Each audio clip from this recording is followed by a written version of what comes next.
When's the last time we had sex, Anna, honestly? I don't care. It's been a month. I don't care. Why the do I need to be in this relationship? What do you give me, Anna? Nothing. When's the last time you pleased me? If it's a no, it's a no. It's a no, it's a no. There's no way that you're not somebody right now. There's no way! Hey true crime besties, welcome back to an all-new episode of Serialously.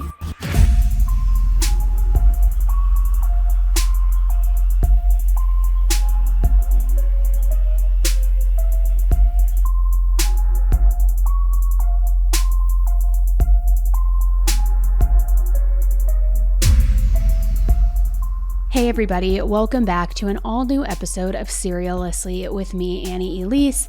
As you can see, I am not in my current studio. I am still on vacation, but I brought all of my recording equipment with me because I had a little sneaky suspicion that something was going to happen. There was going to be either a case update, a brand new breaking case, something where I was going to need to just jump on my mic, turn on my camera, and bring it to you. And sure enough, that's why we're here. So now I'm just sitting on the floor in the bedroom of our rental in the Hamptons because I got to talk about this case with you guys. Now, the case we're talking about today, it's one that I previously talked about very, very briefly on a Headline Highlights episode. And I also talked about it on my YouTube channel, 10 to Life, many, many years ago. But the reason that I'm talking about it again today is because the trial has finally finished. There is so much more information that we never even knew, and it's a case that is just very, very upsetting. So as we were working on this episode, Peacock actually came out with a documentary called The TikTok Murders. There's so much never before seen audio, video, so much more information, and when I tell you that this documentary is unhinged, it truly is unhinged, guys. My jaw was on the floor, but not for the reasons that you would expect. Not because, yes, this case is crazy, but because it was very one-sided. Now, I'm not saying that I'm siding with the other person. If you know this case, you know what I'm talking about, but I don't want to give anything away. But there was so much that went down in the trial and so much more information that we found out through the trial. The trial was not completely televised 100%. So unless you pulled these court records or attended the trial, you wouldn't even know about this other slew of information that comes into play in here. So I knew when I saw this documentary, I was like, hold on. We need to talk about this because there is a whole other half to this that's missing. Again, that doesn't make anything right, wrong, indifferent, whatever. I just feel like, I always want to jump on here and give you the full picture of a case in the most neutral, unbiased way. And so oftentimes with these documentaries, we've talked about it with American Nightmare, with the Denise Huskins story, so many other ones, it just doesn't tell you the whole thing. It doesn't give you the full picture. So I was like, no, we need to give them the full picture. We need to break it all down. And so much information that was just left out, quite honestly. So in today's episode, we're not only going to talk about what was featured in that documentary, but we're going to talk about the trial, about the case. We're going to dive way deeper into things, like I mentioned, that weren't even touched on in this documentary or that people haven't touched on in any case coverage, really, and go through it all, especially with the trial. Because like I said, it wasn't completely publicized. Only bits and pieces were put in the media.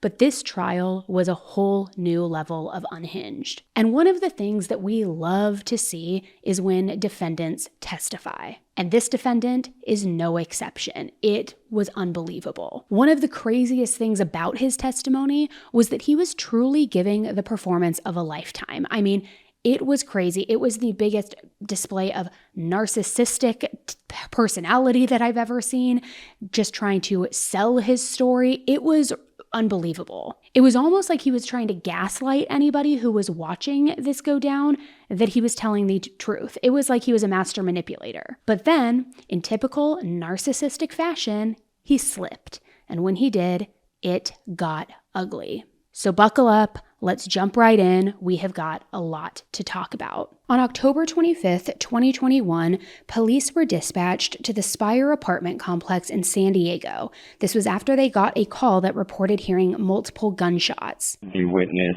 describes the suspect as a Middle Eastern male that goes by the name of Ali. Yes, ma'am. My wife and another man were, I found them dead on the couch. Okay, stand by. Please help my wife. Please help.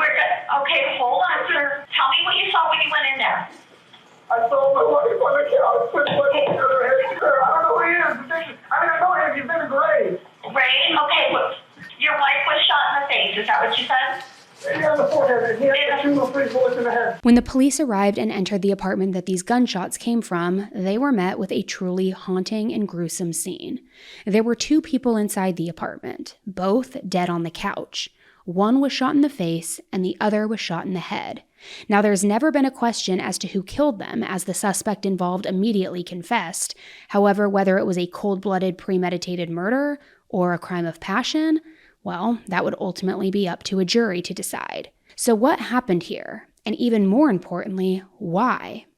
As the details started to unfold, it began to look like a true American nightmare. And to understand all of that, we have to start by talking about Ali. Ali Abulaban was born on May 25th, 1992 in Staten Island, New York. Ali is Middle Eastern, and he grew up as a first-generation Muslim American. According to Ali, his childhood was very difficult. He had a strict father who really expected a lot from him, especially since he was the oldest child in his family, and also coupling that with his family culture. And Ali said that in school, he struggled to even make friends because he had social anxiety, but also because when he finally felt like he was starting to fit in, he was constantly reminded how different he was. For example, spending the night at a friend's house, it was just completely out of the question. His father wanted Ali and his siblings to be raised in a more traditional Muslim culture, so he would constantly remind Ali of this, even going as far as saying, "You're Muslim, you're not American. I will not raise you to be American." So Ali said that because of this, it was very confusing, because he just didn't understand why he couldn't be like everyone else around him. And because of that, he ended up carrying a lot of shame. In fact, Ali described his entire childhood as emotionally, verbally, and even physically abusive, all at the hands of his father. Almost always, everything was an overreaction, in my opinion. Nothing was ever just a simple talking to. I mean, everything was just explosion, anger. Most of the time, I wouldn't know why he's mad at me or what exactly he's... But he would just grab whatever's nearby, throw it at me, strike me, vacuum cables, shoes, things like that. I had wanted my mother to purchase something for me, something that I really wanted. It was Star Wars related. I'm big into Star Wars. But he didn't like the fact that it was kind of childish in his mind. I think I was about 14, 15. His response to me pestering my mother to purchase this for me, I think it was a Darth Vader helmet that changes your voice, was to grab the vacuum cable and whip me repeatedly. And when I say whip, you could hear you can hear it. And that was the worst pain I've ever felt physically. I literally would beg him to stop, and he's asking me, "Why are you crying? Why are you crying?" as he's whipping me, you know. He would constantly say things like, "Oh, I'm not going to raise my kids American. We're Muslim." Like we would say in Arabic, "Ihna Muslimin," like we're Muslims, which means we're Muslim. We don't do these things. We don't do these things. And that was very troubling for me because I'm first generation American. I wanted to be American. I wanted to be, well, how my friends were. Like the way he would call me would startle me. I mean, he wouldn't say, "Hey, Ali, can we talk?" It's Ali. So I'd jump every day. Every time he called me, I would jump. And I naturally just have this reaction to just jump. And it always feels like I'm in trouble. He felt constantly beat down, like he was never good enough and never going to be enough. So after high school, Ali was still living at home, and he said that the abuse from his father, it was now getting worse. He needed to figure out how to get away from this situation and get away as soon as possible. So in 2014, he decided to join the U.S. Air Force. And he felt like this was going to be perfect for him because he could finally do something positive in his life, but also get out from underneath his father's thumb. It was really just the perfect situation. So after he joined, he was stationed in Okinawa, Japan. And that is where he met Anna. Anna was born in the Philippines, but she was living in Okinawa while Ali was stationed there. Now, when Ali first met Anna, he was just completely enamored with her. He wanted to be her boyfriend immediately. He was just smitten. Anna was this beautiful, kind woman. She had so many friends. She had this amazing glow to her. Anna and I grew up together in Okinawa. She's from the Philippines, and her dad was stationed in Okinawa. We were best friends, and we had a very tight-knit friend group. And Anna was one of the more caring, loving, happy individual. That's what drew me to her. I don't think my life would personally be the same if she was never my friend. And so I'm very thankful for the friendship that her and I had shared together. And according to one of Anna's friends, Julia, Anna was also really drawn to Ali because he had this big, larger-than-life personality. Anna's friend Kayla said, "I think that Anna saw something successful in Ali. He had a good head on his shoulders, he had a solid ranking in the military, and the two of them shared a lot of laughter and love." So Ali and Anna immediately clicked, and because of this, they of course wanted to do what any new couple would do. They wanted to spend as much time together as possible. And before they knew it, they were pretty much in a full-blown relationship. Now, Anna wasn't really the type of girl that wanted to just isolate herself and only spend time with Ali. She had a lot of friends, and many of her friends lived in Okinawa. They were people who she grew up with, who also grew up near the military base.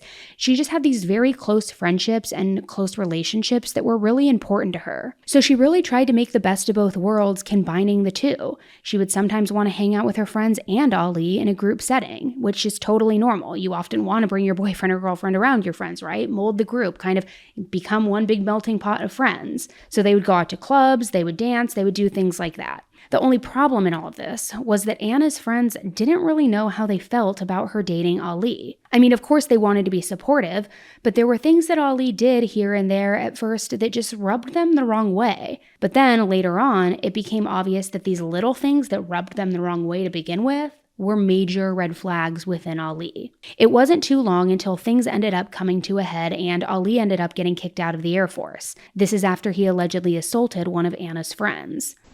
There would be times when we're at a bar or at a club and it's 3 or 4 in the morning and I would verbally say things like, "Hey Anna, do you think maybe we can call it a night, because I'd like to hang out with you before I have to go back to work. I'd like to hang out one-on-one, maybe talk in bed or something, something like that, something intimate." They would get mad at me. "Oh, let her, why are you such a party pooper? It's like it's 3 in the morning, I have to go back to work at 8 in the morning, it's like." And in the way you're describing it right now, you're using a voice that sounds kind of calm and easygoing, but when you look back, do you recall using like a level of voice or a tone of voice that was maybe a little bit more authoritative, commanding?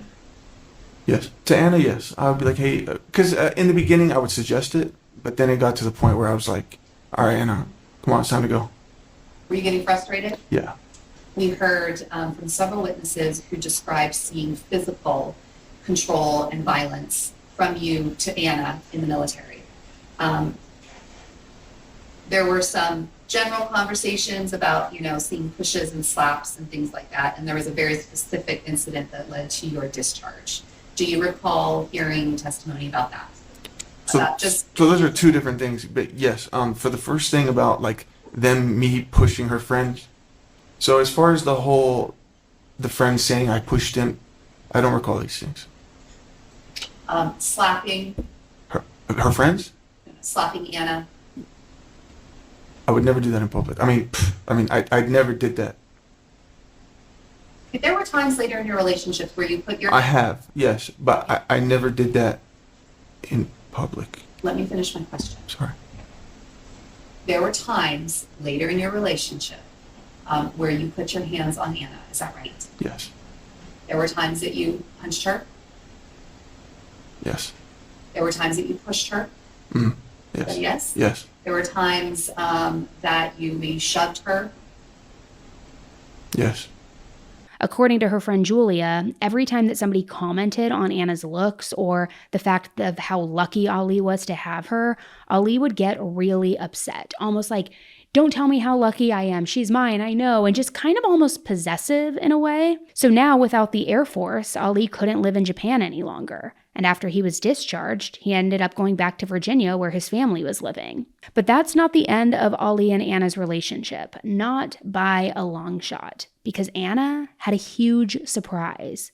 Anna was pregnant. Ali and Anna knew that they wanted to get married, and Ali also applied for a visa so that Anna could move to the US and they could all be together. However, that process is very, very long, and Anna actually had their baby, a little girl named Amira, while she was still waiting on her visa. So in 2017, Anna moved to Virginia with their daughter Amira, and she and Ali married in a courthouse ceremony. Everything was great. They were finally all together. They were starting to make a life for themselves. It was finally like, okay, we can do this. We're all together in America. We're going to live the American dream. We have our great family. We're in love.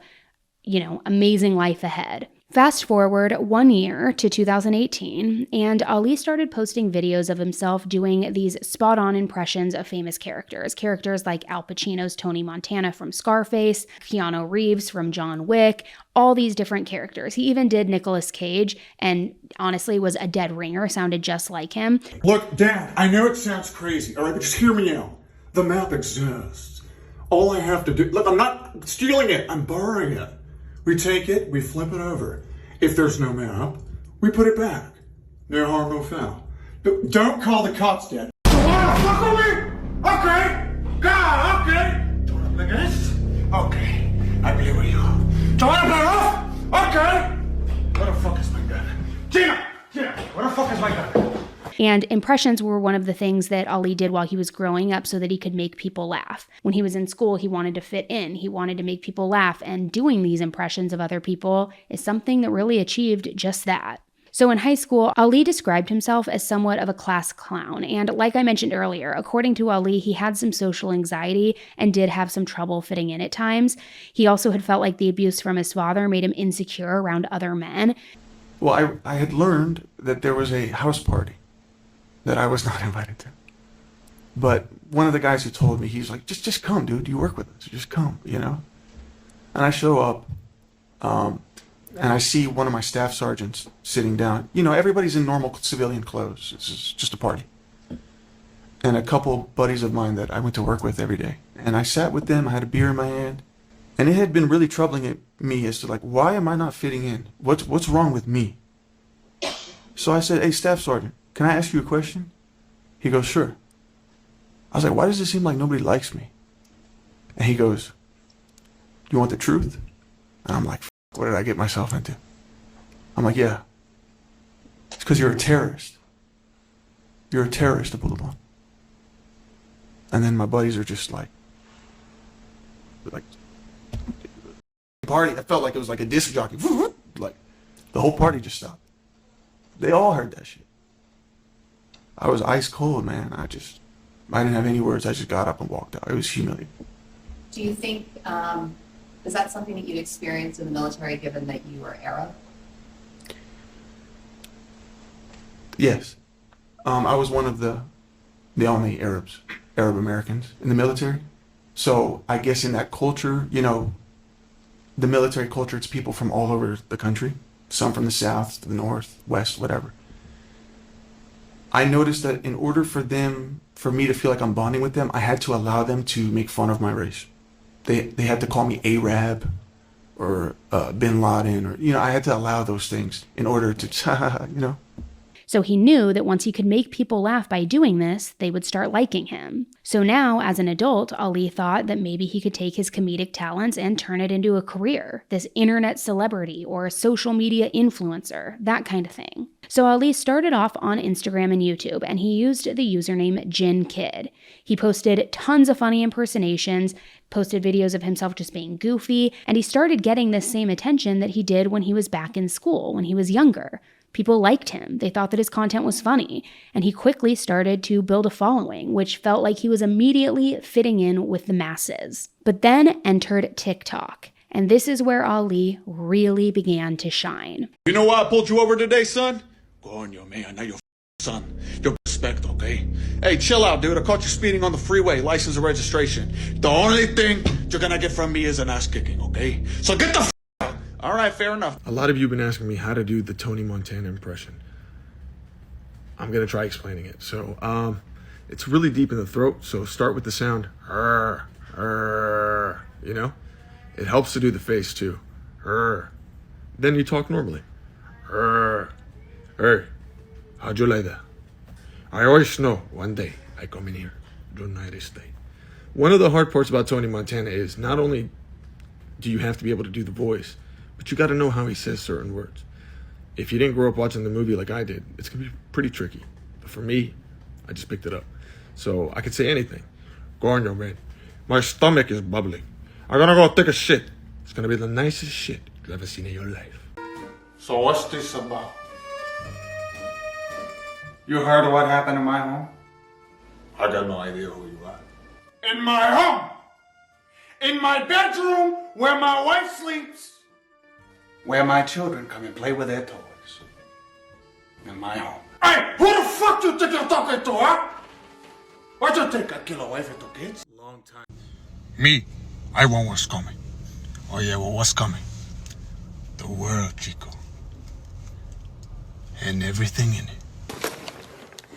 I know a few lawyers. Sometimes Anna would join in on these Jinnkid videos, helping Ali grow his following on TikTok. Can you even smoke in here? I don't care. Who's gonna stop me? Come on. I like you. I want you to be the love of my life. How'd you like that? But we just met yesterday. So what?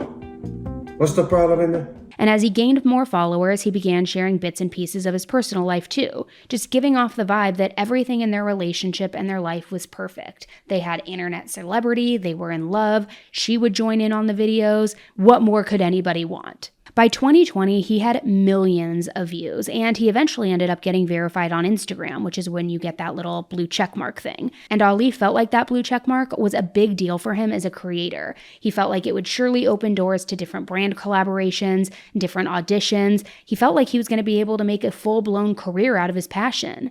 Now, at this point, though, as Ali's popularity grew, it was almost like this one taste of fame made Ali feel way too powerful, almost to the point where social media can be dangerous. I'm not trying to be the next Al Pacino. I probably could. College is bullshit. I'm a college dropout. And I make more money than half the people I see. Ali would walk into a room sometimes and be like, don't you know who I am? I'm Jinnkid. I can do whatever I want. He was intoxicated with his own fame, and he felt like he was untouchable. So much so that he even started asking his friends and family to start referring to him as his handle, the Jinnkid handle, not his name Ali. It was like he was becoming this persona inside and out, and he was just consumed by it. Meanwhile, Anna felt more and more isolated and lonely in Virginia. She was dedicating most of her time to raising their daughter Amira and also helping Ali with his TikToks. But then one weekend, she went to San Diego, California to spend some time with her friends, the same friends that she had while she lived back in Japan. After that trip and seeing everybody exploring everything in San Diego and everything that San Diego had to offer with the beaches, the sunshine, the boardwalks, Anna decided she wanted to move there too. She wanted to be closer to the people that she grew up with. So she told Ali, I've been in Virginia for you, doing your TikToks, raising our daughter. I want to move to San Diego for me. And Ali agreed. He agreed to move. Now, mainly he agreed to move because it meant that he could work with influencers in Los Angeles. He was convinced that this was going to be a huge career move for him. It wasn't like he was doing this move selflessly to make his wife happy. It was more that he was totally excited by this because it fed into his ego. He thought that it would bring him closer to his dream of becoming an actor. So then, once they were in San Diego, on social media, Ali and Anna kept posting these videos of their relationship, of his Jinnkid skits, all of these things, and their life looked very glamorous. They were in love. They were this beautiful couple. They were doing videos together. They lived in this huge high-rise apartment in San Diego with beautiful views. Many people thought that they were the epitome of couple goals. But behind the scenes, things were falling apart. Anna's friends said that the marriage was actually deteriorating, and deteriorating is putting it mildly. According to Anna's friend Julia, they only hung out with people that Ali wanted to hang out with. And if he didn't want Anna ever going out with her girlfriends or her close friends, he would just tell her she couldn't go. He also started controlling how she spent all of her time in San Diego. Now, around this same time, Anna started building her own social media following. And this kind of became a thorn in Ali's side, a sore spot in their relationship, because he was used to being the one receiving all of the attention. He loved having all of the fame. Now that people were interested in Anna, what she was doing, what she looked like, watching her videos of her going out, he was not liking that. Again, more in line with possessive. To top it all off, alcohol and drugs started coming into the mix as well. Anna and Ali spent a lot of time partying. There were nights out drinking at all of the hottest spots around town. There was heavy drinking mixed with cocaine use, and that really became the norm for both of them. Now, if you ask Ali, he would say that it was Anna's friends that were the huge partiers, and that Anna was the one doing cocaine heavily before then he started partaking in it as well.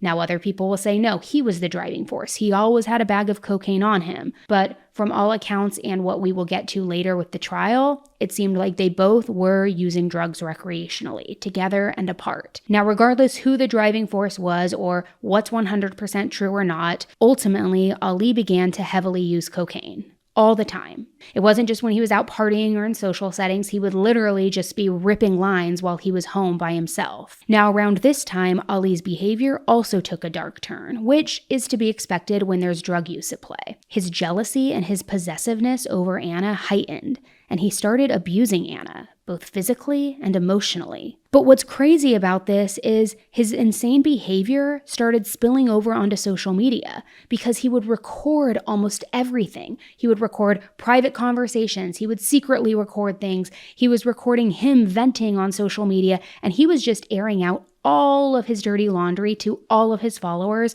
so that he could really make Anna look bad. There were even times where he would be on Instagram Live or TikTok Live, and you could see that he was clearly using drugs, where he would still have powder residue on his nose. Now, in the Peacock documentary, it shows some pretty tough footage of their fights, which Ali recorded, most of them in secret. They also showed some voice memos which he sent to her, and these were very brutal to listen to and can be very triggering to listen to, so I just want to give you a warning. He often would accuse her of cheating on him. He would constantly remind her that he was the reason that she was able to come to the US in the first place, just guilting her, basically saying, like, if you didn't have me, you'd have nothing. I did all this for you. And it's very difficult to listen, but I want to play a few of them for you just so that you can understand the context and the tone of these voice memos, recordings, and all of those things. Where were you? I went to clear my head. Clear your head, or you went to go sleep with another man? But you don't understand how hard it is to get her to listen. It just sucks that she paints me the bad guy. I can't believe that I have to deal with this as a man. I'm a healthy man. I listen to you. I try to work with you. Huh? The door's right there. The door's right there. When's the last time we had sex? Tell me. There's a billion other women out there for you that will f*** you in a heartbeat. Yeah, a billion other men for you too. Is that your hope? When's the last time we had sex, Anna? Honestly? I don't care. It's been a month. I don't care. Why the do I need to be in this relationship? What do you give me, Anna? Nothing. When's the last time you pleased me? It's a no, it's a no. No, it's a no. There's no way that you're not somebody right now. There's no way. No woman as beautiful as you is gonna go a month without sex. Thank you for baiting me to move you to San Diego. I drove across the whole country for you. This was your plan all along, Anna. You used me. You called the cops on me behind my back? How evil is that? Anna, how evil is that? What are you trying to show that video to me? How evil is that? Are you showing the video? No, I just can't believe it. Because I want to watch this later.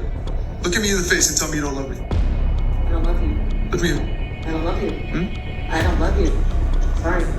So clearly a man who is beginning to come undone. His possessiveness is getting the best of him. He's realizing that he no longer has Anna in his grasp the way that he used to, and he's beginning to lose control. But guys, we are just skimming the tip of the iceberg here.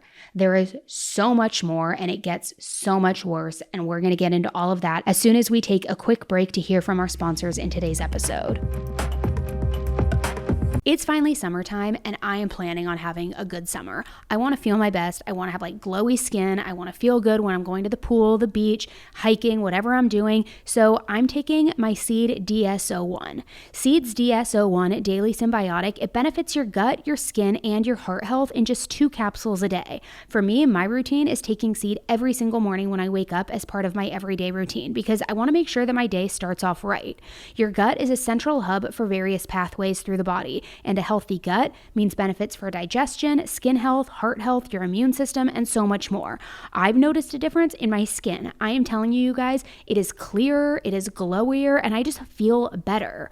With new clinical trials and breakthrough research that's published in top scientific journals, Seed's probiotic research, development, and innovation programs make DS-01 a product that you know that you can trust. So their rigorous scientific testing really reassures me what I'm putting into my body. Support your gut this summer with Seed's DS-01 Daily Symbiotic. Go to seed.com/AE and use code 25AE to get 25% off your first month. That's 25% off your first month of Seed's DS-01 Daily Symbiotic at seed.com/AE, code 25AE. Today's episode is sponsored by BetterHelp. We all know that social media is not reality, right? It's easy for the perfect image to be portrayed. You're often comparing yourself to those. I remember for me, when I had my kids, it was so difficult for me to go on social media because I would see these like mom influencers who had it all together. Every hair was in place. Everything was spotless. And I started feeling like I was failing because my life didn't look like that. And it really took therapy for me to realize like that's not the reality at all. And it helped me so much. And I feel like therapy is such a great tool for anybody who feels like they're comparing themselves to others or maybe getting down on themselves because they're not where they think they should be in life. So if you're thinking of starting therapy, give BetterHelp a try. It's entirely online. It's designed to be convenient, flexible, and suited to your schedule. Just fill out a brief questionnaire to get matched with a licensed therapist, and you can switch therapists at any time for no additional charge. So stop comparing and start focusing. Visit betterhelp.com/AE today to get 10% off your first month. That's BetterHelp, HELP.com/AE. So Ali is becoming completely undone, unhinged, and Ali's nonstop degrading comments and vile insults to Anna continued. They didn't stop. It was like he wanted to record all of this to just like paint some sort of narrative for later on. But the joke's kind of on him in all of this because all of these recordings actually show him being the abusive shithead, nothing painting her as the villain in this. There's no way. 7 years. From Okinawa all the way to San Diego. She wants to leave me after 7 years. She couldn't even wait for the visa to finish. That just means I don't need your visa. That's not what I came here for. I came here for you. Just keep following the cops. Yeah, because he just tried to make. So, that's what it is. He had a gun in his face. With my daughter sleeping on the couch. I had to do that just to get her to come home. When was the last time you me smile? So how do I change that? Don't make me happy, just make everything worse. I'm sorry, Anna. You complain about everything, nothing ever makes you happy. This is why we're losing everything, because you complain. So everything good that happens to us, you complain. Everything is negative. I'm sorry, Anna. I'm sorry, dude. I don't know how I got that way. I'm sorry. I wish I could just hold you. What you? I wish I could just... The irony. He's scared that you're gonna get cheated on, but he's the one cheated. You abandon your husband. You don't respect him. You put your friends over him. Of course you're gonna lose him. Get out of my house, please. Get out of my house, please. After you punched me in the face, I still come back to you and this is how you repay me? You said you don't love me anymore. Please leave. You said you don't love me anymore. You said you don't love me. I said leave. No. I said leave. No. Alright, and you got it. That's fine, man. No, you're not. You're disrespecting me. You ain't trying. You ain't trying.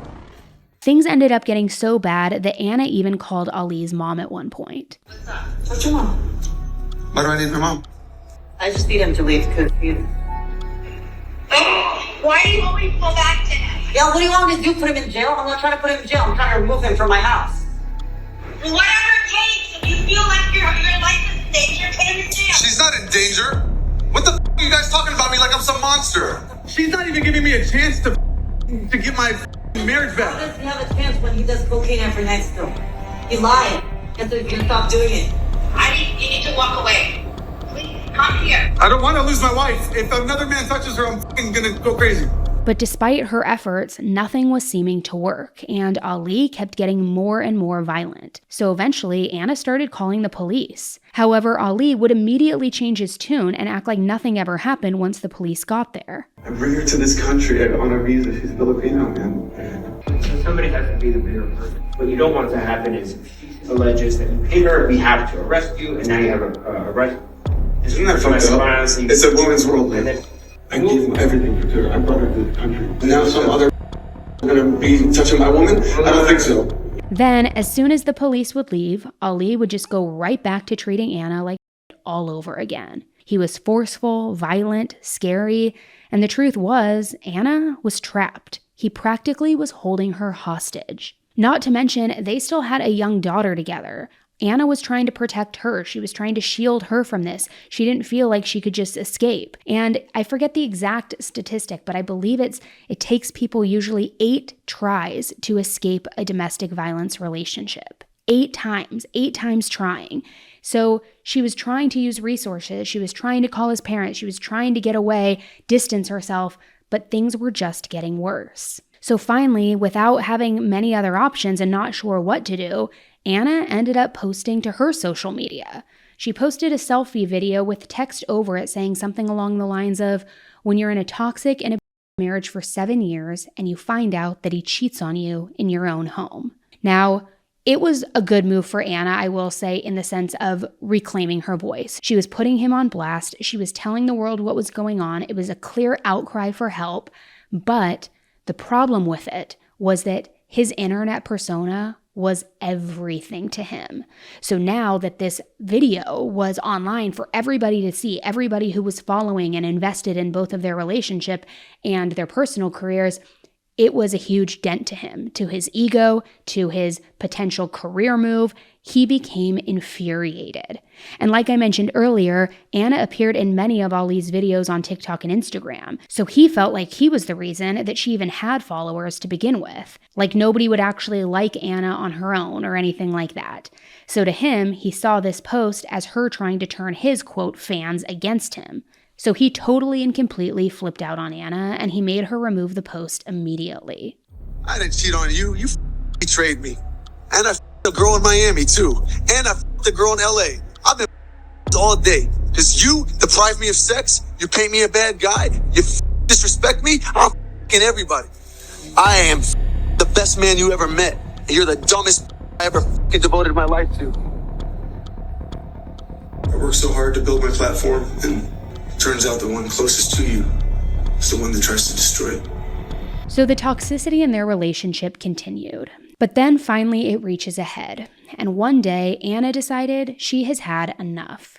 In October of 2021, she finally decided to leave Ali. Ali told Anna, okay, you can stay in the apartment. You can stay here with our daughter. I'll leave. I'll go stay in a hotel. So Anna stayed in this apartment with their little girl, Amira. Now, during this time, even though Anna was leaving Ali saw things a little bit differently. He didn't exactly think that this was a breakup, that this was the end, that they were going to divorce. He was still trying to win her back. He was thinking that they could repair their relationship, things could improve. According to Ali, Anna was the liar here. She was the one in the wrong, and he knew that she was cheating on him, but he just couldn't prove it.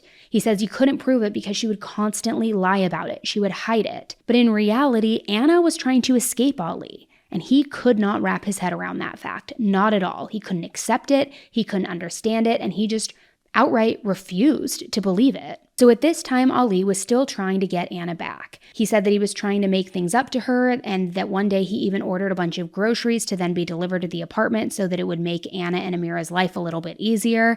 And in that grocery order, Ali also included some flowers for Anna, really trying to get back in her good graces. When I had made the order for the groceries, I was really hoping that the roses would make an impact on her, a positive impact on her. I was really banking on it. I was really hopeful. I was waiting for the notification that the groceries were delivered. So I was just really, really anxious to hear what she would say about the roses. I got the notification that the groceries were delivered. So I'm like, okay, cool. She got it. She's probably bringing it in bringing it into the house at this time. She's gonna text me any minute. She doesn't text me. I'm not getting anything. So I thought that was strange. So I texted her first. I said, hey, is everything okay? She immediately responded, hey, got food, thanks. And that really caught me off guard because it's very dismissive, it's very short. She did say thank you, but she didn't acknowledge the whole, she didn't acknowledge the roses. And I thought that was so strange. So when Ali didn't get the response to this act of love, or whatever you think it is, personally, I think it's an act of desperation. When he didn't get the response that he wanted from Anna, he went over to the apartment to check on her. You're waiting for an acknowledgement of what in your mind was a nice gesture and a romantic gesture. Correct. She responded to the groceries, which you recall receiving a thank you for that. Correct. But as you're waiting, did you ever receive any acknowledgement of this romantic gesture that you had done for her? No. At some point, did you try to call her before you went to the apartment? I believe so. And I'm not sure she responded or answered. After placing that phone call and her not answering and not acknowledging what in your mind was this romantic gesture, what was going through your mind? The cocaine had started to take effect. My anxieties, my worries, the same things that I'm worried about were starting to come back to me. This is not normal behavior from Anna. These are the thoughts that I was having. This is not normal behavior. She's being shady. Why didn't she say anything about the roses? I have to go talk to her. Because keep in mind, I'm thinking I'm about to hit the road for 4 hours to go to LA. So I wanted to just, well, first of all, my intention was just to do something nice with the roses. But now I'm having suspicions about her reaction. So now I just wanted to talk to her just before I go. Ali says that he never made a copy of the key to enter the apartment and that he always had one from day one. But according to the prosecution, that was not the case, and he did in fact secretly make a copy of the key. So he used the secret key that he made. He got over to the apartment complex, and once he got inside the apartment, he had a full-blown meltdown. He felt hurt, and he felt like Anna must have done this on purpose to him, like she was toying with his emotions. And that hurt turned into a full-blown rage. Well, at first, I was just observing. I mean, I was right at the front door.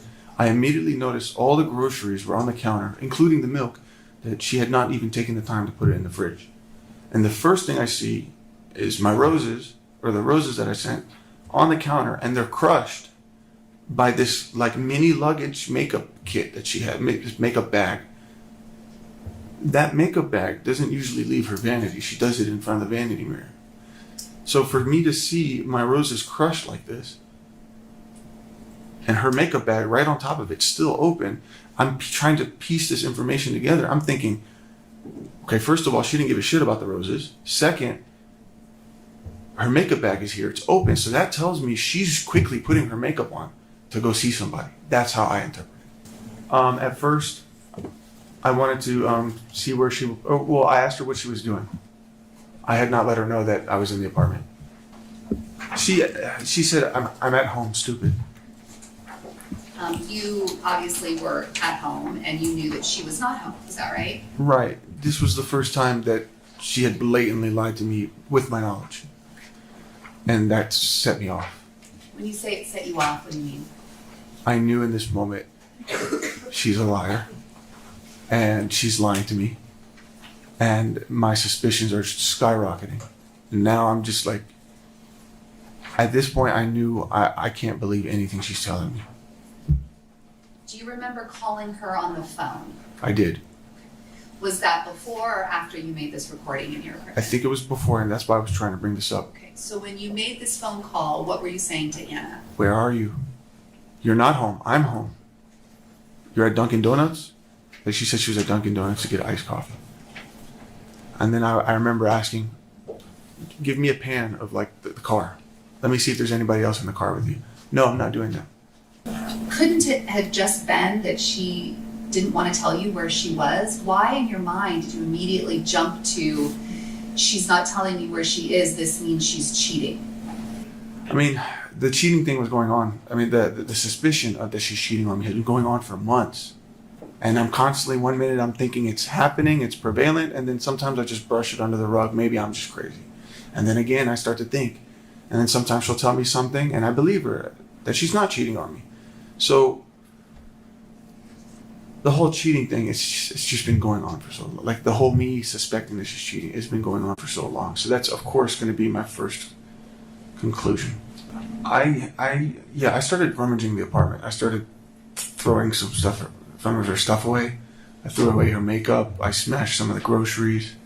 I threw the roses on the ground. I was having a huge tantrum. I mean, he wanted Anna to know that he was mad, but he also wanted to get proof that he wasn't crazy, that she was cheating on him, that she had been cheating on him. So in the midst of him trashing everything, throwing things around like a freaking tantrum toddler, he also decided to grab his daughter's iPad. And when he did that, he installed the app Discord on it.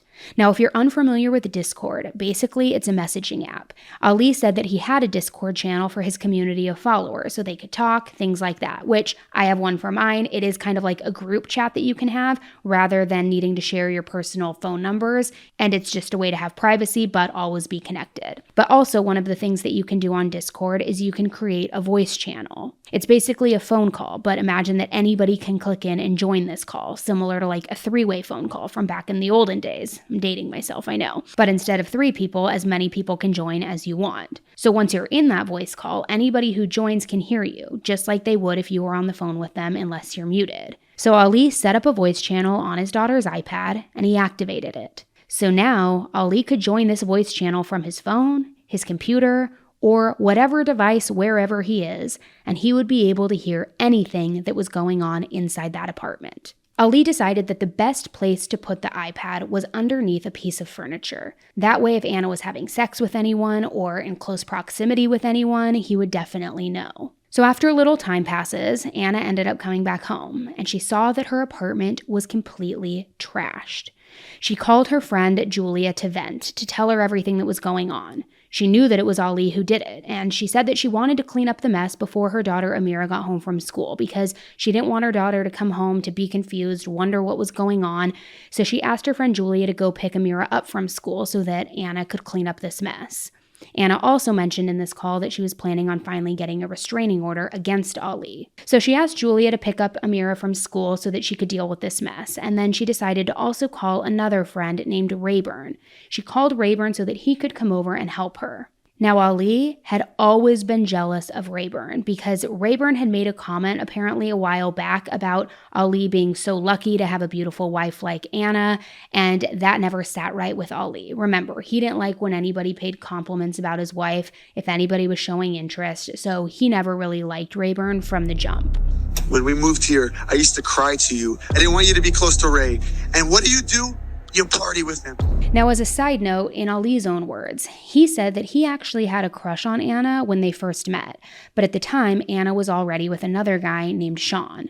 Sean was also in the Air Force with Ali.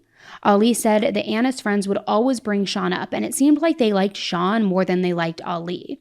But the truth was that Anna was actually married to Sean. Ali says that he didn't know that he was anything more than a boyfriend, and he was very surprised when he found out that she had actually been married. So now back to Anna and Rayburn. They were actually very close. Anna knew Ali was completely unhinged and would fly off the handle if he ever found out that she was seeing somebody else. So the two of them would meet up frequently at hotels. They were just trying to lay low. They didn't want Ali knowing anything was going on because they didn't want him to just completely lose his mind. But later that day, when Rayburn came over to the apartment, he had no idea, neither did Anna, that Ali was actually listening in on the whole thing on his daughter's iPad with that secret app downloaded. And when he heard that Rayburn was there and that Anna was with another man, he completely lost it. This was the final straw for him. Something snapped and he went crazy. Now, in the documentary, you can actually hear audio recordings from Ali's phone of him breaking into the apartment and then tragically shooting both Anna and Rayburn.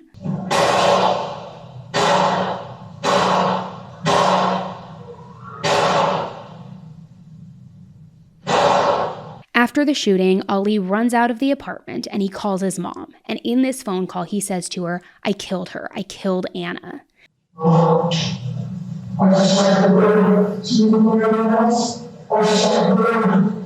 Kill her. I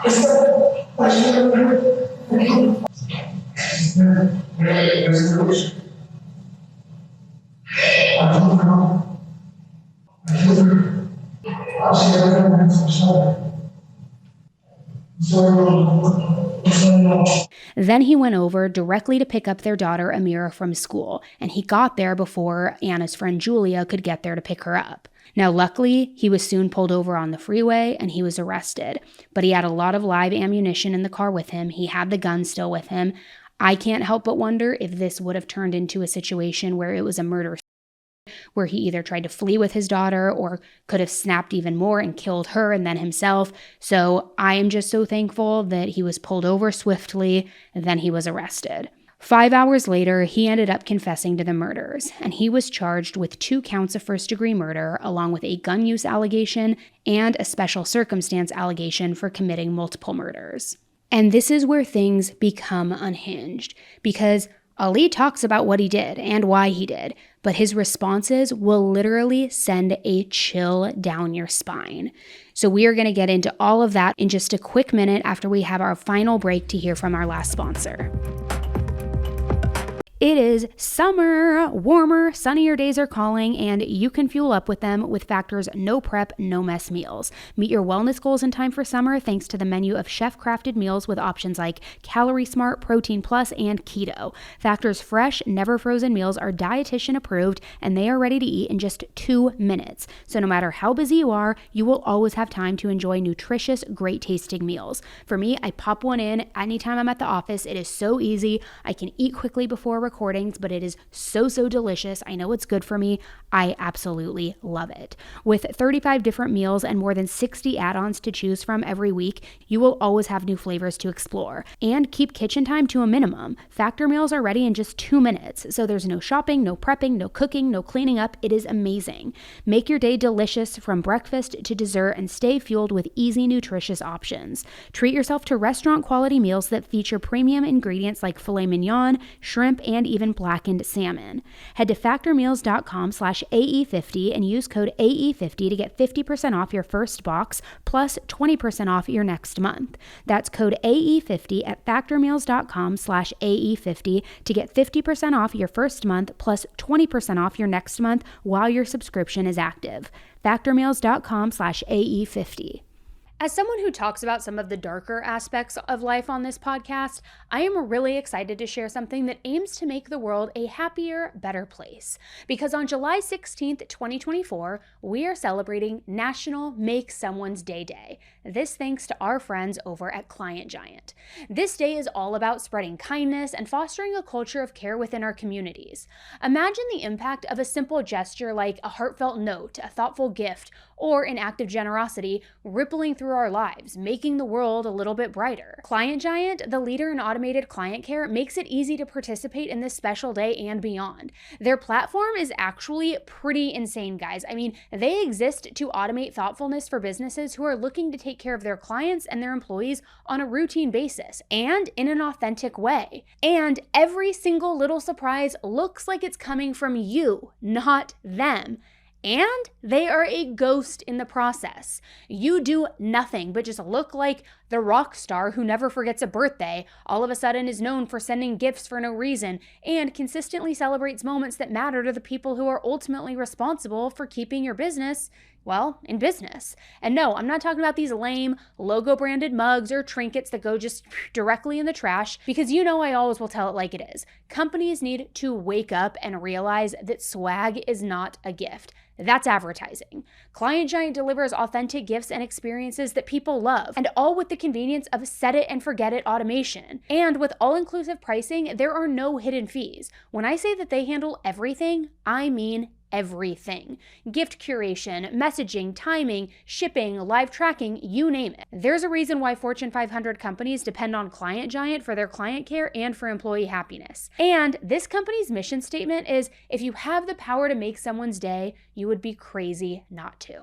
I mean, come on. So in that spirit, join us in celebrating National Make Someone's Day on July 16th, 2024. Perform an act of kindness, share your story with the hashtag Make Someone's Day, and inspire others to join in.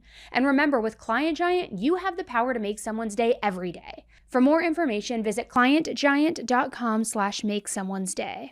After all, if you have the power to make someone's day, you would be crazy not to. So Ali has now been arrested, and he has been charged with these murders. At one of the first hearings, Ali didn't seem to show any remorse whatsoever for killing Anna and Rayburn.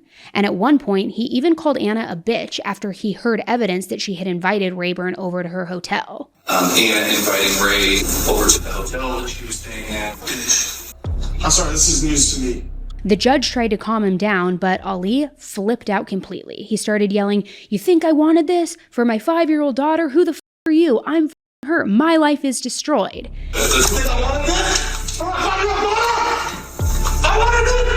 And that's something that you are going to see as we put more clips in and you listen. It was always about him. My life, my wife, my house, my couch, my daughter. It was never, never, never about Anna. And this just goes to show that any remorse that he did feel, any sorrow or regret that he felt, was for himself, not for what he actually done. So following this outburst, a local reporter ended up reaching out to Ali, and she arranged a Jailhouse interview. In the interview, Ali claimed that he had caught Anna kissing Rayburn on the couch, but he said that the rest of it was just a complete blur. Then he said, "I wanted to be an actor. It was right there. I'm the loser here. I lost." Again, all about what was within grasp for him, for his career, and how now he's lost all of that. Not realizing you just killed your wife. You just killed the mother of your daughter. Take a listen. To see her kissing Ray on my couch, with his feet on my table, with my holding. How do you expect a man to feel? Happy? Well, I guess that's the end of my marriage. No! That's my family! Your family says that your social media fame changed you. They say that you were doing cocaine, didn't really care about the consequences. Are they right? That's false. My family doesn't know anything because they never cared. Could anyone else have Anna? Not once she's married to me. He said his social media fame is what made him snap, and that the drugs and the social media fame all messed with his brain. He said that the attention that he got online, it's what made him violent and made him aggressive. Now, interestingly, during the interview, Ali talked a lot about losing his, quote, baby, again, meaning his career. One of Anna's friends even pointed it out in the documentary, how it seemed like he was more upset about losing his business than losing his family. Then, after this interview, a video ended up being posted on YouTube on his behalf. In this video, Ali is on a phone call from jail. It's the recording of him from jail. And in it, he's telling his fans that he's doing okay for the most part, saying, "I'm so sorry I'm not able to give you the content you want. I'm so sorry I'm not able to make videos for you, but I'm doing okay. We'll get through this together." Again, like a complete break from reality, in my opinion.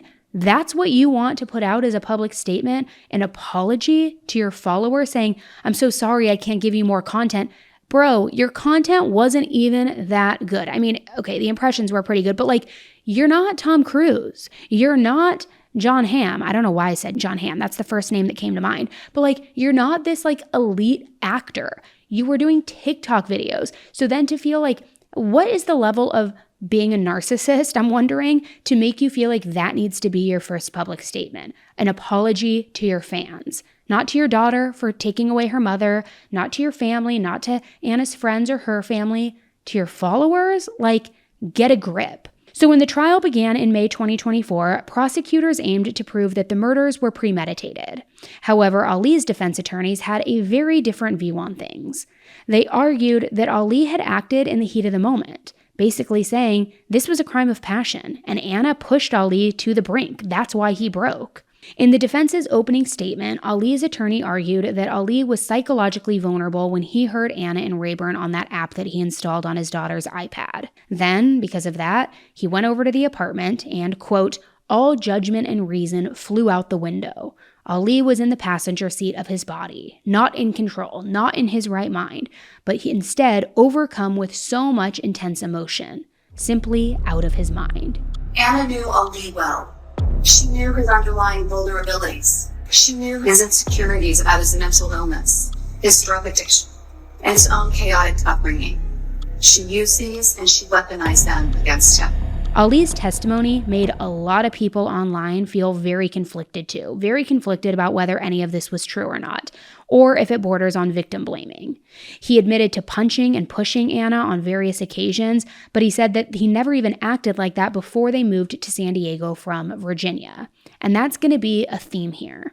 So because of this, he caved into Anna and they moved to San Diego. Then they started doing drugs, they started partying, remember, all because of Anna's friends.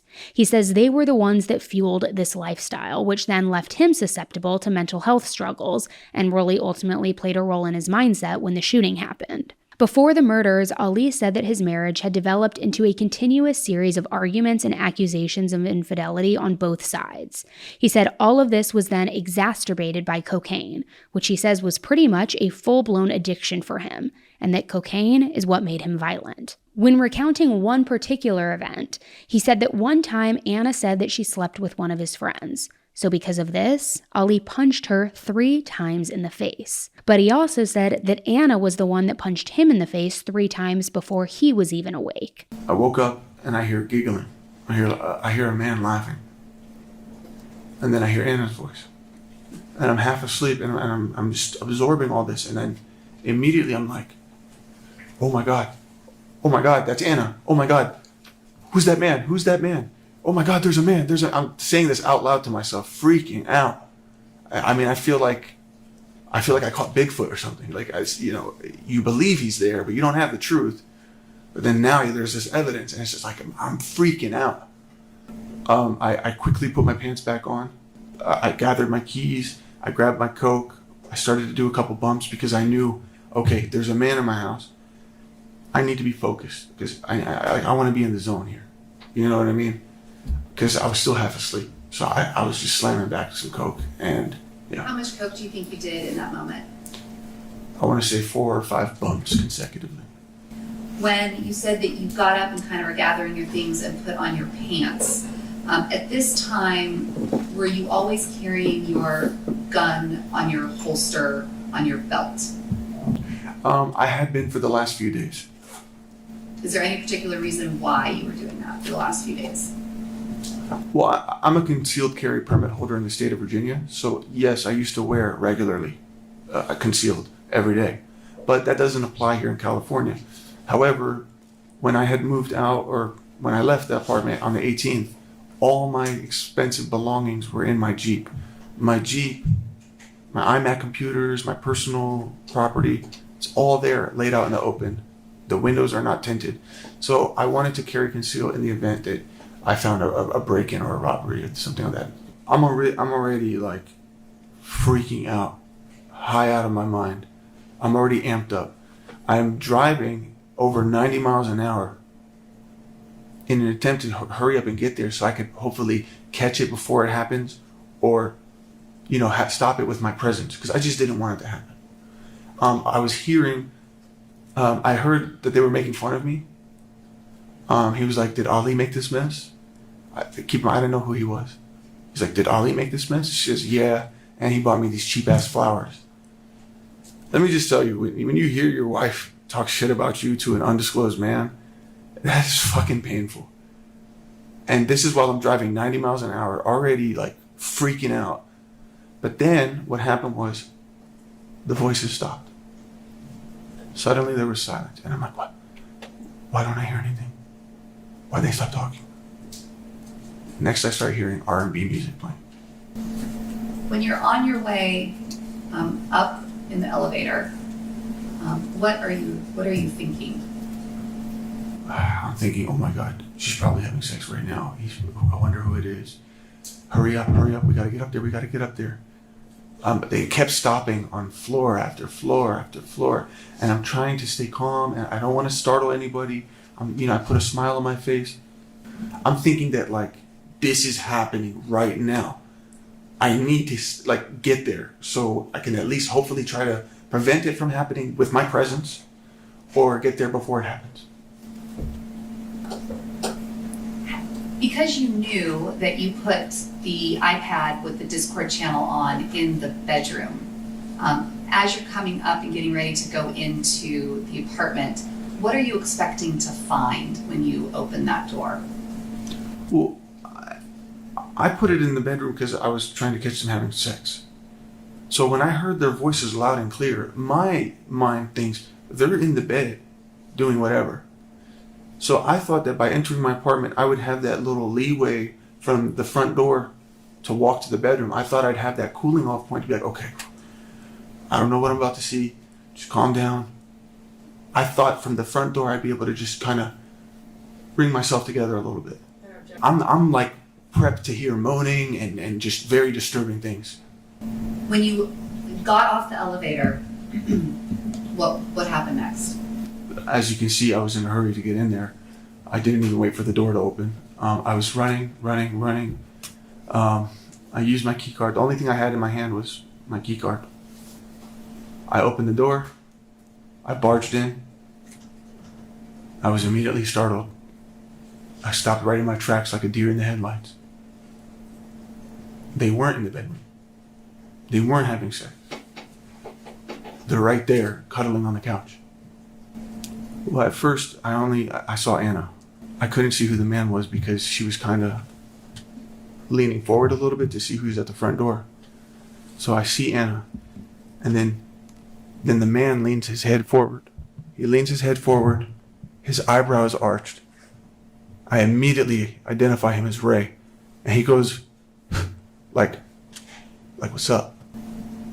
Is murder, and I can't really get around the idea of not being guilty because somebody pushed you to it. However, there were times when Ali was somewhat convincing in his testimony. However, all of that, anything where anybody was convinced, kind of went all out the window during cross-examination because Ali's mask, it slipped, and he showed the jury exactly who he really was, right there, front and center on the stand. On 9/26, you sent Anna a picture of a broken leg, right? Mm-hmm. You tried to pretend your leg was broken, I did. but it wasn't It wasn't. because you were hoping that she would come comfort you. No, actually, I was trying to get her to unblock me so that I could communicate with her while I was in Miami.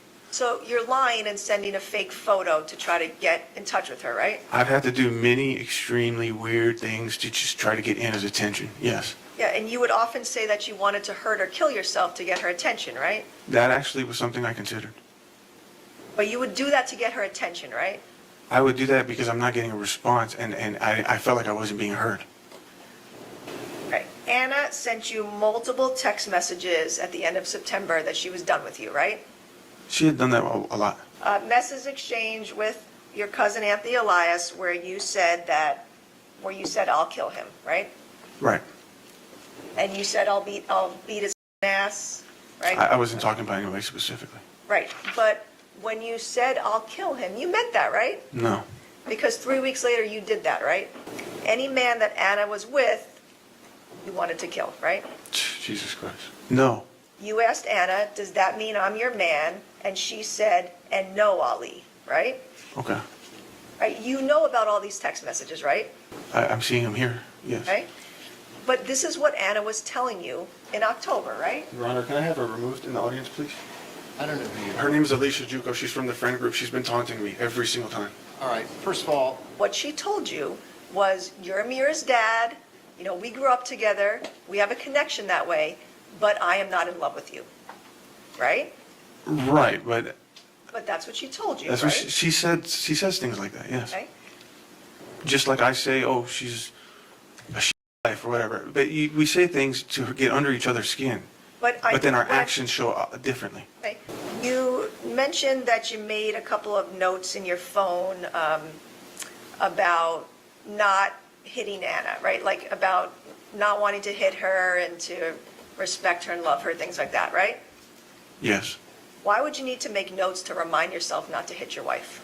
because I was very impulsive in that time frame. I was very not like myself, and I was unpredictable. And my thinking patterns would change on a daily basis, maybe even in an hour basis. You sent Anna a text message on October 15th telling her, hope you and Ray enjoy each other, right? When did I say that? I'm asking you. I'm not showing you anything. I'm asking you. You sent her that text on October 15th, 2021. I don't recall that text. It's not a surprise to you that she and Ray would go out together, right? Are you kidding me? I had no idea about it. What the fuck? This was a text message series that you sent to Anna on October 15th, 2021, telling her, by the way, when I Nikki, she was on her period, right? Yeah. So you were telling Anna that you did in fact have sex with Nikki. Again, this is me just trying to hurt her emotionally. And you were laughing at her. Ha ha ha ha ha ha. Correct. Because I wanted her to feel somewhat of the pain that I was feeling about our situation, the situation of our relationship. You said that when Chris visited you, you looked up those escorts for fun, right? We were considering it. Okay. And so you were considering getting an escort for yourself? At first, it was me helping him to get one. But then I played with the idea. Okay. So that was okay for you to do, get an escort, but Anna couldn't do the same, right? Well, you're so convinced that we were separated, are you not? You cannot ask me a question, What's wrong about that? Anna wasn't with me, right? right? So, but it's perfectly okay for you to sleep with another woman, but Anna could not do the same with another man, right? I have not slept with another woman. I massaged another woman. I'm talking about the escorts. It was okay for you to We get never an escort. hired anyone. You have to wait till you started searching for escorts on September 6, 2021, correct? Try to remember what I was doing at that time. It's not about remembering, it's about looking at the exhibit. These are the web searches from your cell phone. You were searching for escorts on September 6th of 2021, I don't recall doing that. correct? It's there, but I don't recall doing that. And Chris Faison was not visiting you then, right? No. So there were at least 4 different dates that you in your phone searched for escorts while you claimed to be in love with and married to Anna, correct? That's not even relevant. My love for Anna doesn't change the fact that I was lonely. I was very lonely. She was not in the house. She was gone. She was confusing me about the status of our relationship. I have needs. But I looked them up, but I never hired one. There's no evidence that I hired one ever. And then you talked to your friend Gene about getting a prostitute, right? No, he told me about some massage parlor apparently in San Diego that they go the extra mile if you pay them extra. And again, he's the one who told me about This that. is all okay for you to do. You have to but understand, not for Anna. I was confused about where the hell I was in my relationship. There's nothing wrong with searching this stuff up. I mean, I was lonely. I was freaking out. And you got to keep in mind, I'm thinking Anna's out with men. The whole time, I'm thinking she's sleeping around and just not telling me about it. So I was just trying to cope. I'm just trying to I was confused. And all these months was like the most confusing time of my life. I was on drugs 24/7. I wasn't thinking clearly. I'm confused. 1 minute I'm angry. 1 minute I'm crying. 1 minute I love you, Anna, and 1 minute I hate you, Anna. But it's not, none of that is consistent. I was not in the right frame of mind during this time period. So again, you're blaming Anna and your cocaine use on you searching for escorts, right? No, I'm blaming myself in the mindset that I was in and the situation of our relationship. The whole thing was confusing. You read an article about husband turned into stalker and planted spy devices in ex-wife's bedroom, correct? So that article, I did not look it up specifically, but it was a related search result when I was looking for these devices. You clicked on that I clicked on it. article. Why? Correct. Yeah, I'm sorry. I clicked on it, yes. Why? Because I just wanted to see what did he use? What method did he? Because I couldn't find a way to do it. So I was just curious to see how he did it. You searched for chopped bodies, correct? I did. And you searched for decapitated heads, correct? Right. Right? And the searches that you were doing were at 10:30 p.m. after that dinner you had with Anna, correct? Do you see where it says decapitated head cartel? I asked you a question. You did these searches right after that dinner you had with Anna where you punched her in the eye, correct? I may have, but it's not related to the dinner. This is just me back when I'm at my home, coked out of my mind, reviewing things that I've been thinking throughout the whole month, like what happened with Chris, the text messages I'm getting. So I just happened to think about it. Like, let me see if I can find those damn pictures. And then right after that dinner, you looked up chopped bodies, right? Again, it's not related. Can I ask, why? What do I get from searching chopped bodies, seeing pictures of chopped bodies? What is that going to do? Teach me how to chop a body? You're not allowed to ask me questions. I'm just trying to figure out your mindset, where you're going with this. It's weird, yes, that I would search that up. On October 18th, you were also researching teen videos, correct? What? What did you just say? That's what you were researching, correct? Say it again? Teen videos. You're out your mind. On October 19th, you were researching Sean Torres, correct? Show me the teen you just said. You want to paint me as some kind of child? Show me show me what you just said. I've never seen that in the Discovery. I've been incarcerated 3 years. You never showed that to my team. Where did you get that? It's in your phone. Show it. You researched Sean Torres on October 19th. Show me what you just said. We're not going to breeze over that. Mr. You're not going to paint Abulaban. me as something I'm not. I searched for trash cans, but I don't know. It says last visited. I don't know what it means by that. I don't know what it's in reference to. But if you're trying to imply that I searched for trash cans at 3:50 after the shooting, you're out of your mind.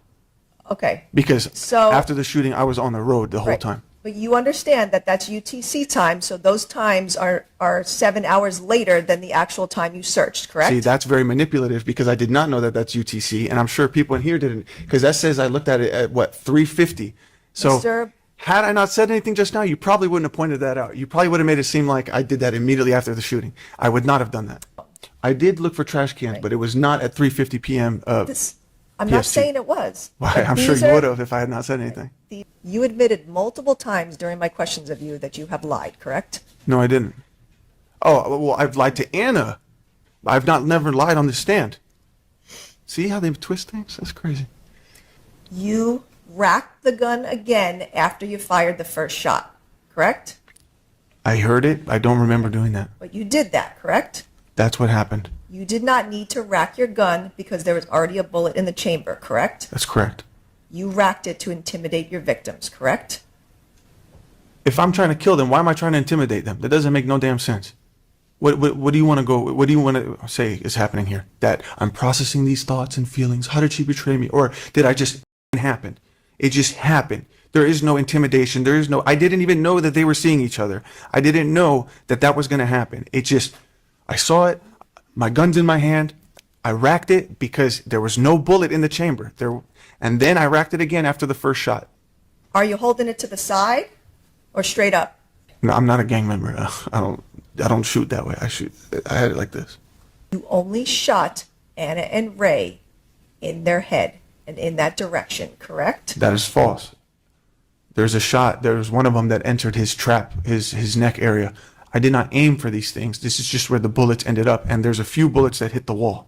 So unless you're assuming I intended to hit the wall too. You killed Ray first so that Anna would watch that happening, correct? God. Anna put her hands up in the air and screamed, right? For mercy? She was screaming because she was scared. And you made the choice to fire another shot, correct? No. Correct? That's what you did. That's what happened, but I didn't. Why the f would I want to shoot Anna? You stood in front of Anna and racked your gun right in front of her head, correct? I don't remember. And then you shot her in the forehead, correct? I don't even remember how that happened. I just remember heading to the door. You shot her in the forehead, correct? That's what happened. You put a bullet in her head and it went through the back, correct? Correct. You knew that shooting Anna in the head would kill her, correct? No. You didn't know that? I mean, I know that anybody getting shot in the head, that could be fatal, of course. Right. But there are people who have survived that. But this is not something that I've thought about in this moment. These are not thoughts that I'm thinking, well, you know what? If I shoot her in the head, she's more likely to die. Maybe I should shoot her in the... Nothing like that was happening. I wasn't even thinking. You did not shoot her in the leg or the arm or anywhere else, right? I did not have control of myself in this moment. Before you racked your gun and shot Anna in the head, you said the word respect, correct? I did not. You heard that on the recording I just played, right? I did not. I'd like you to play it again if you don't mind. Play it again.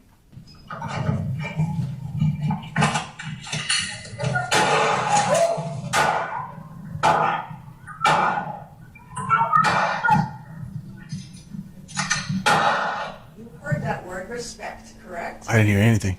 Before you shot Anna in the head, you said respect to her. I did not say that. And you shot her because she had disrespected you and was with Ray, correct? No. Right after you shot Anna in the head, you pushed her head down into Ray's lap, right? Oh, get the f*** out of here. I'm not going to tolerate this. That's what you did, right? They scrubbed my hands. They scraped my nails for any DNA. You No pushed blood, her. no skin, no hair. Come on. And this wasn't the only time that he freaked out. He also lost his cool in court multiple times, either shaking his head, talking out loud, saying things weren't true, or just making other snide comments. Ali's mom also took the stand, and Ali had called his mom right after the murders, as I mentioned. You can see this actually on a neighbor's Google Nest surveillance video. You can hear Ali confessing to what he had just done. He also sent her pictures of Anna and Rayburn after they were dead. But here's what I will never understand and will never align with. While taking the stand, she blew him a kiss from the witness stand. Whether you forgive him or you think it was justified, fine. But like, to do that in front of everybody just feels so gross to me, and I will never understand. After hearing the audio recordings and Ali's testimony, the jury found Ali guilty of 2 counts of first-degree murder. And when the verdict was read, you could hear cheering all throughout the courtroom, and Ali looked pissed. Almost so pissed that he was going to cry. You know when you get so angry that the tears start welling up? That's what it looked like. We, the jury in the above entitled cause, find the defendant, Ali Nasser Abulaban, guilty of the crime of murder in the first degree.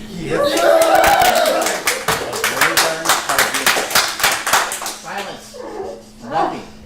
But this was far from over, because now we were going to go into the dark corners of the internet, the dark corners of the trial documents, and figure out what allegations were really made against Anna. Now, you might be wondering, before we jump into that, I do want to mention that Anna's daughter Amira is currently in the custody of Ali's parents. I personally don't know how I feel about that, but I just hope that she is safe, that she is happy, and she is properly being cared for. So there's been a lot of talk online about what was revealed in the trial versus what was reported in the actual media. And I want to talk a little bit about that. By no means would I ever want to victim blame in any way ever, but like I said in the beginning of this episode, it's really important to me that you have a full picture of everything. And the reason I'm bringing this up is because not all of the trial was live streamed. Online, you can find clips and most of Ali's testimony, but there's a lot of context that is missing. For example, on Reddit, one user posted, "I live in San Diego and I went and observed in the courtroom for 2 days. I saw the entire first day of Ali's testimony. He was abusive to her, and she was having an affair with Rayburn for over a month before they were both killed. They read text messages in the courtroom between Anna and Ray. They were hooking up, meeting at hotels. They even show a picture in the courtroom of Anna and Ray, and behind them is a baggie of what they said is most likely cocaine. Anna was also married to another guy when she met Ali. The guy had also been in the Air Force, and Ali said that she didn't tell Ali until she was pregnant that she was married to this other guy who was also kicked out of the Air Force and had returned to the U.S. Ali was also kicked out of the Air Force after a bar fight where Anna got hurt. Ali said that she fell down the stairs, and others said that Ali pushed her. He then went to the Philippines with Anna, and she found out she was pregnant. Ali ran out of money and returned to Virginia and worked a couple of jobs, and then eventually brought Anna to the U.S. on a fiancé visa. It's hard to get the visas. They're expensive and a lot of paperwork. They lived with Ali's parents until they bought a townhome. Both Ali and Anna had good jobs. Ali was some sort of IT tech, and Anna did some sort of analysis position for the same company. In 2020, Anna visited San Diego. She returned home and convinced Ali to come visit. They came to visit, and they did a lot of drugs together, both ketamine and cocaine. In 2021, I think March, is when they moved to San Diego. That's when the hardcore cocaine use began. It sounds like Ali was worse than Anna, but she also was coked out as well. Then Ali became more and more abusive. Anna had an affair before Ali did, but he didn't know for sure. Then it was in the courtroom transcripts of Anna and Ray's texts, and they were read. I don't remember the date, but I think that they were read for early September. Anna said in a morning text to Ray that she could still smell him on her, and he asked, "What does he smell like?" And Anna said, "Good sex." I'm not condoning the killing of Anna and Ray at all, but the news is not reporting anything that makes Anna or Ray look bad. They were not just friends. They were clearly lovers and cocaine users too. So again, there's some context from the trial that wasn't included in the mainstream media. Does that ever at all make it justifiable for domestic violence or to murder somebody? Certainly not. Absolutely not. However, it is important to have a clear picture of what the dynamic was in the relationship, not to justify it or make excuses, but just to, again, know everything from all sides, because it really has been illustrated as a one-sided narrative. And I get why, because Ali is a scumbag. He's a dirtbag. He murdered 2 people in cold blood and is a freaking narcissist, in my opinion, that has zero remorse and only cares about his own stupid social media following. However, if people are going to be asked to remain unbiased and form an educated opinion of their own based on all of the facts, then it's my opinion you have to deliver all the facts or make them all readily available so that people can then form their own opinions. So I don't know. What do you guys think? This was obviously one of the more heartbreaking and upsetting cases that we have talked about in a long time, because we have seen so oftentimes that when there is a large degree of domestic violence, oftentimes it does result in death for one or both sometimes of the partners. And I just want to remind everybody that if you're going through something like this, I know that the statistics say sometimes it takes, I believe, 8 times until you're able to successfully leave. But please know that there are resources. One of the best parts in this documentary that I thought was so educational and so insightful was at the end when they say, all you have to do is remove yourself from the isolation. Meaning, even if you can't remove yourself from the situation, that's okay. Just tell somebody what is going on so that you aren't continue to just remain in isolation with your abuser. And I think that that's so important, because had there been more outcry from Anna, perhaps, or maybe if people were having a little closer look, and this isn't to victim blame anybody, but maybe somebody could have intervened and maybe it wouldn't have gotten to this degree. I don't know. It's unfortunately one of those things where we always learn things in hindsight at somebody else's expense. And my heart just breaks for her daughter now, who is not only growing up without both parents, but growing up with Ali's family. I don't know. There's something that just does not sit right with me about that. But let me know what you guys think about this case. I'm curious to know. And in the meantime, please always watch out for yourself, for your friends, for your family. Stay safe, and remember, there are resources out there that can help. Thank you guys so much for tuning in to another episode of Serialously, and I will be back on the mic with you very soon.